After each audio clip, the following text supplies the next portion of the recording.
Today, you will learn how to copy a table from Word to PowerPoint without losing formatting. First, open your Word document and find the table you want to copy. Move your mouse to the top left corner of the table and click the small table handle to select the entire table.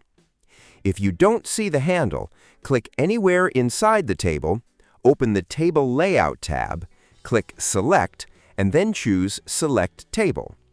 Now press Ctrl+C or go to the Home tab and click Copy. Next, open your PowerPoint presentation and go to the slide where you want to insert the table.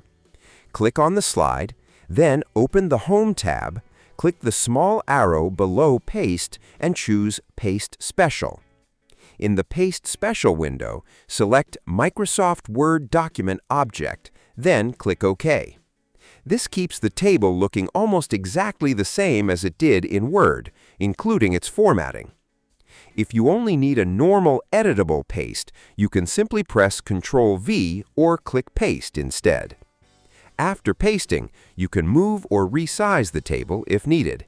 And if you use the Microsoft Word Object option, you can even double-click the table later to edit it using Word. That's it! If this video helped you, don't forget to like the video and subscribe.